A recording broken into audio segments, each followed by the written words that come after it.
အားလုံးပဲမင်္ဂလာပါအနဝဟင်းရဲ့ Facebook နဲ့ YouTube Channel တွေကနေအားလုံးကိုပြန်လည်ကြိုဆိုလိုက်ပါတယ်ဒီကနေ့ည10:00နာရီခွဲနဲ့10:00နာရီခွဲမှာတော့လက်ရှိ Brazil Liga အသင်းတွေဖြစ်တယ်ပေါ့နော် Palmeiras နဲ့ Botafogo တို့ရဲ့ FIFA Club World Cup 16သိန်းအစစ်ပြီးတော့ Chelsea နဲ့ Benfica တို့ရဲ့ FIFA Club World Cup 16သိန်းအစစ်ပွဲစဉ်လေးတွေရှိပါတယ်အဲ့တော့အဲ့ဒီပွဲစဉ်လေးတွေကိုပွဲကြိုခံမှသုံးသက်ချက်လုပ်ပေးရမယ်ဆိုရင်လက်ရှိဒီပြိုင်ပွဲကကိုရီအရင်ကသိထားခဲ့တဲ့ချက်စီးမဟုတ်ပါလိမ့်စားဘိုင်ယန်မြူးနစ်မဟုတ်ပါလိမ့်စား PSG မဟုတ်ပါလိမ့်စားလို့အခါပြန်တွေးနေရတဲ့ပွဲဖြစ်တာနဲ့အညီဒီကနေ့ညပွဲစဉ်မှာလည်းဘလို့တွေဖြစ်လာမလဲဆိုတာတော့အမှန်တိုင်းပြောရင်တော့ခံမှန်းရတာခက်တယ်ဒါပေမဲ့လက်ရှိပေးထားတဲ့ပေါက်ကြီးတွေသူတို့တွေရဲ့ဈေးတွေကိုကြီးလိုက်မယ်ဆိုရင်တော့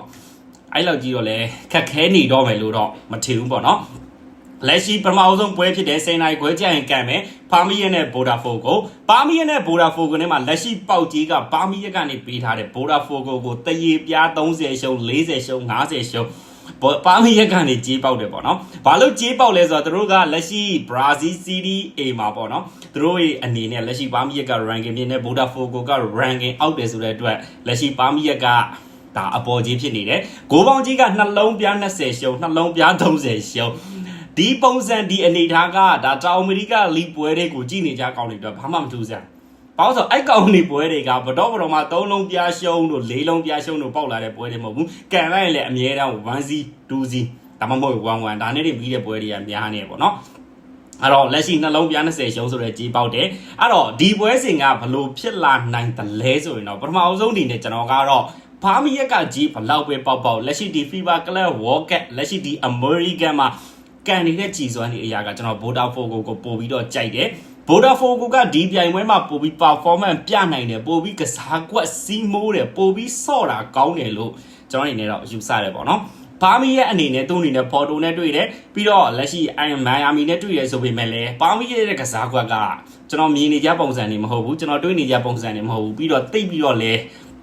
ကစားသမားတွေမှာ quality သိမရှိဘူးလို့တော့မြင်နေပေါ့နော်ဒါပေမဲ့သူတို့အနေနဲ့ John number 42မှာတက်လာမတည်ပေါ့နော် Chelsea ကိုရောက်မဲ့ကလေးတစ်ကောင်တော့ဒါနည်းနည်းလေးမျှော်လင့်စရာရှိတယ်ဆိုပေမဲ့လည်းကျန်တဲ့ဟာတွေနဲ့တသေးလုံးစာစူးဖွဲမှုမနေထားရတော့ Botafogo ကိုပိုကြိုက်တယ်ဖြစ်တဲ့အတွက်ကျွန်တော် Botafogo body ကိုပို့ပြီးတော့ရွေးစေခြင်းနဲ့ပြီးတော့လက်ရှိသူတို့နှစ်သင်းရဲ့ဂိုးပေါင်းကြီး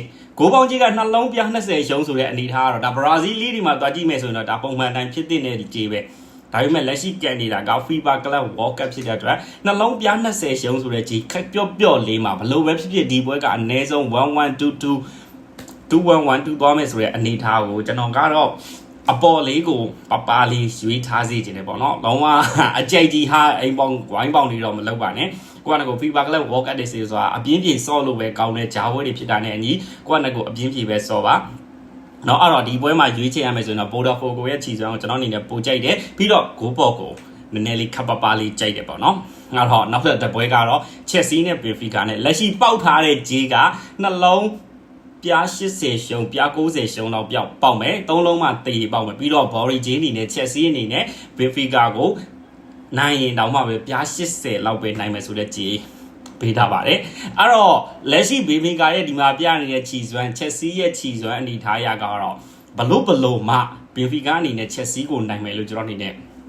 မယူဆပါဘူးဒါအရင်တစ်ပတ်က Benfica ကဘိုင်ယန်မြူးနစ်ကိုတော့အနိုင်ကန်ထားတာဘာညာပဲပြောချင်လဲပြောမပြောချင်လဲနေဒါပေမဲ့သူကန်တဲ့ပုံစံအနေထားကိုကြည့်ရတာတော့ Benfica အနေနဲ့အဲ့လောက်ကြီးကောင်းတယ်ဆိုတဲ့အသင်းမဟုတ်ခဲ့ဘူးဖြစ်တဲ့အတွက်ဒီကနေ့ညမှာ Chelsea ကိုဘလို့မှလှန်နိုင်မယ်လို့ကျွန်တော်အနေနဲ့မထင်ဘူးဒီပွဲပြီးရင်လေသူတို့ရင်းနဲ့လက်ရှိပေါ့နော်ဒါ quarter final မဟုတ်ဘူးဒါလက်ရှိ16သိန်းအဆင့်ပဲရှိသေးတယ်ဒီပွဲပြီး quarter final ကိုရောက်မယ် quarter final ကိုရောက်တဲ့အချိန်ကျရင်လေကျွန်တော်ကြည့်ရတဲ့လောက်ကတော့ဒီခု Botafogo နဲ့ Chelsea နဲ့နှစ်သင်းနိုင်တဲ့အသင်းကဗျာနိုင်တဲ့အသင်းကဟိုဘက်ကနိုင်တဲ့အသင်းနဲ့တွားတွေ့မယ်လို့ထင်တယ်ဟုတ်တယ်ဗျအဲ့တော့လက်ရှိပါမီရဲ့နဲ့ Botafogo နဲ့ကန်မယ်နိုင်တဲ့အသင်းက quarter final ရောက်မယ်ပြီးရင် Chelsea နဲ့ Benfica နဲ့ကန်မယ်နိုင်တဲ့အသင်းက quarter final ကိုရောက်မယ်ဆိုတဲ့ပွဲအဲ့တော့ဘလို့ပဲဖြစ် quarter final ကိုရောက်ဖို့ဆိုတာကပြောတဲ့လောက်ကြီးခက်ခဲမနေတဲ့အနေထားမှာ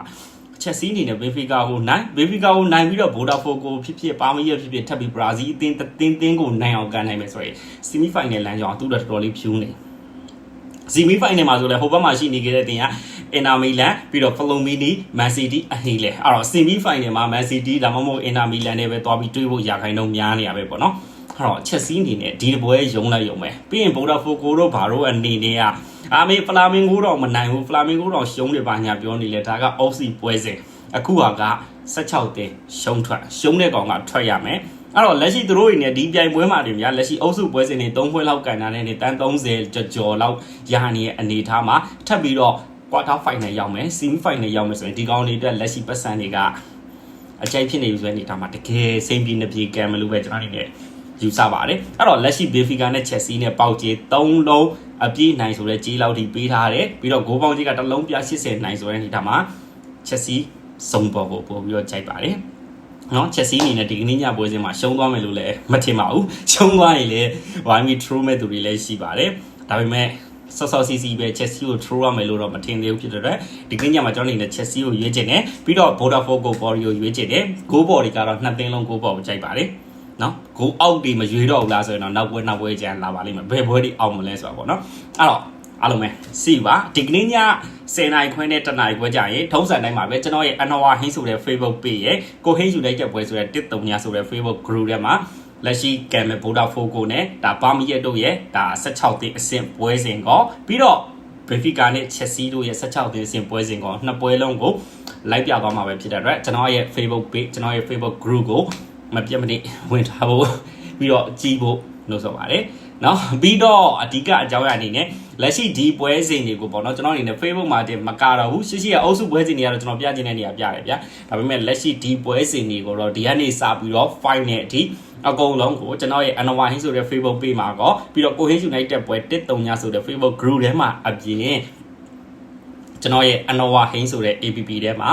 ဒါ direct live stream ကြည့်ရှုလို့ရပါပြီเนาะကျွန်တော်ရဲ့ဒီဘက်မှာကျွန်တော်ပုံလေးတိတိလေးပါမယ်ဘောလုံး screen အကျယ်ကြီး Facebook မှာဆိုရင်တော့ဒါအပေါ်ကပုံလေးရဲ့တိတိလေးအောက်က screen အကျယ်ကြီးပေါ့เนาะကျွန်တော်မျက်နှာအကြီးကြီးနဲ့အခုကတော့ APP ထဲမှာတော့အဲ့လိုမျိုးမဟုတ်ကျွန်တော်မျက်နှာတိတိလေးပါမယ်ကျွန်တော်အတန်ပါမယ်ပြီးတော့လက်ရှိဘောလုံးပွဲအကျယ်ပေါ့เนาะဘောလုံးပွဲအကျယ်လေးပါမယ်ဒါမှမဟုတ်ကျွန်တော်ကိုလည်းမမြင်ချင်ဘူးကျွန်တော်အတန်လည်းမကြားချင်ဘူးဆိုရင် Anwar APP ထဲမှာတင်မယ် football live ထဲမှာတွားပြီးတော့ခုနလိုမျိုးပါမီရဲ့နဲ့ Chelsea တို့ပွဲတွေကိုတွားပြီးတော့ကြည့်ရှုလို့ရဖြစ်တဲ့အတွက်ကျွန်တော်ရဲ့ Anwar Hin ဆိုတဲ့ APP ကိုလည်း Play Store ကနေတွားပြီး download ထားဖို့မမေ့ကြပါနဲ့ပြီးတော့အဒီ Anwar Hin ဆိုတဲ့ APP ဒီမကြခင်လာပိုင်းအတွင်းမှာ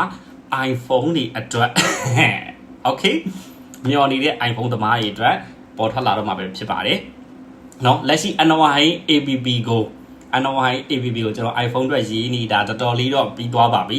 เนาะအဲ့တော့ iPhone တွေအတွက်လာပါမယ်လာစဉ်ကြီးမရှိပါဘူးနော်ကြော်ညာမရှိပါဘူးဘာဆိုဘာမှမရှိပါဘူးအားလုံးအကုန်လုံး DAPP ကိုတုံးတဲ့သူတွေတက် free ပါပဲအဲ့တော့အားလုံးပဲ see you ပါဒီကနေ့ည10:00နာရီခွဲကြာရင်ပြန်လည်ဆုံတွေ့ပါမယ်